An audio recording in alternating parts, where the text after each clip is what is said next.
NDA కూటమి అధికారంలోకి వస్తే విశాఖ పార్లమెంటు నియోజకవర్గ పరిధిలో 1,00,000 మందికి ఉద్యోగాల కల్పనే లక్ష్యంగా పనిచేస్తానని కూటమి ఎంపీ అభ్యర్థి ఎం శ్రీభరత్ అన్నారు.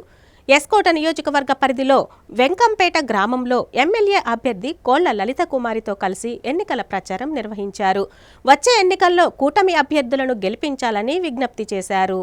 రాష్ట్రంలో కూటమి ప్రభుత్వం ఏర్పడితేనే రాష్ట్ర ప్రజలకు బంగారు భవిష్యత్ లభిస్తోందని విశాఖ కూటమి ఎంపీ అభ్యర్థి ఎం శ్రీభరత్ అన్నారు. ఎస్కోట మండలం వెంకటరమణపేట గ్రామంలో కూటమి ఎమ్మెల్యే అభ్యర్థిని కోళ్ల లలిత కుమారి ఆధ్వర్యంలో ప్రచారం నిర్వహించారు. ఈ సందర్భంగా శ్రీభరత్ మాట్లాడుతూ గడిచిన 5 ఏళ్లలో అన్ని వర్గాలను ఈ వైసీపీ ప్రభుత్వం నాశనం చేసిందని, ఇంకా రాష్ట్రాన్ని దోచుకు తినేందుకు ప్రణాళికలు రూపొందిస్తుందని తెలిపారు. అయితే కూటమి దీనిని ఖచ్చితంగా అడ్డుకొని రాష్ట్ర ప్రజలను కాపాడుతుందన్నారు. కూటమి ప్రభుత్వం విడుదల చేసిన ప్రజారంజకమైన మేనిఫెస్టోను చూసి వైసీపీకి చెమటలు పడుతున్నాయని పేర్కొన్నారు. ప్రజలంతా కూటమి అభ్యర్థులను గెలిపించాలని, ముఖ్యంగా ఎంపీ, ఎమ్మెల్యే అభ్యర్థులకు సైకిల్ గుర్తుపై ఓటు వేయాలని కోరారు. ఈ కార్యక్రమంలో టీడీపీ నేతలు గొంప కృష్ణ, ఇందుకూరి సుధారాజు, జిఎస్ నాయుడు, జుత్తాడ రామసత్యం, రెడ్డి వెంకన్న, ఈశ్వరరావు అధిక సంఖ్యలో నాయకులు, కార్యకర్తలు ఉన్నారు.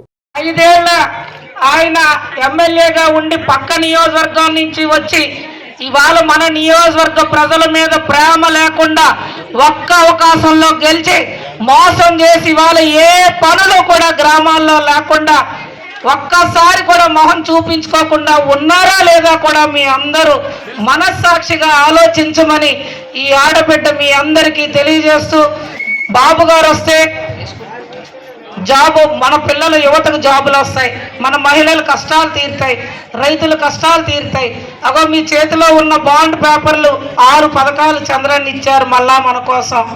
ఈ ప్రభుత్వంలో బీమా లేదు, పెళ్లి కానుక లేదు, అన్నా క్యాంటీన్ లేవు, ఏది కూడా ఈ ప్రభుత్వంలో లేదు. అందుకే చంద్రన్న ఆలోచించారు, ధరలు తగ్గాలి, కరెంటు బిల్లులు తగ్గాలి, మహిళల కష్టాలు తీరాలంటే ప్రతి మహిళకి 18 ఏళ్ళ నుంచి 59 సంవత్సరాల లోపు ఎంతమంది ఉంటే అంతమందికి ఇంటి ఖర్చుల కోసం 1,500 రూపాయలు ఆడబిడ్డ నిధి కింద మన చంద్రన్న ఆదుకోబోతా ఉన్నారు.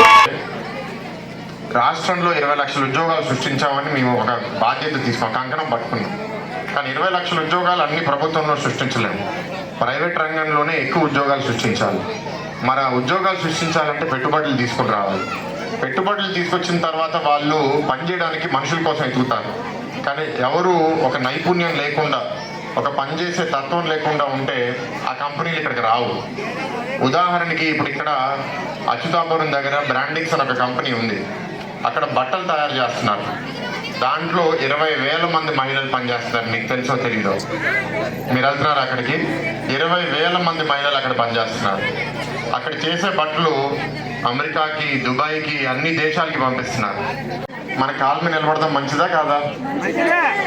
లేకపోతే మనం వద్దా? ఇది బాబా అని చెప్పాడు, సోమవారపోతులు వద్దు అంటున్నాడు. ఎందుకో తెలుసా? ఇప్పుడు ప్రభుత్వం పథకాలు ఇస్తుంది. ఇందాక లలితం మాట్లాడుతూ చెప్పింది, మేము 123 పథకాలు ఇచ్చామని. అదే మా తప్పు అయినట్టుంది. ఎందుకంటే మేము 123 చెప్పే ముందు మీకు బోర్ కొట్టి వెళ్ళిపోతున్నారు మీరు. అందుకే ఈసారి ఇంకా చాలా సింపుల్గా చేద్దామని సూపర్ 6 6 అన్నీ కలిపి ప్రధానంగా 6లో పెట్టి, అది కాకుండా ఇంకా కొన్ని ఉన్నాయి, అవి కూడా ఆవిడ చెప్పింది. అవి చేస్తూ ఉద్యోగ కల్పన చేయాలి, మహిళల్ని వాళ్ళ కాళ్ళ మీద నిలబెట్టాలి,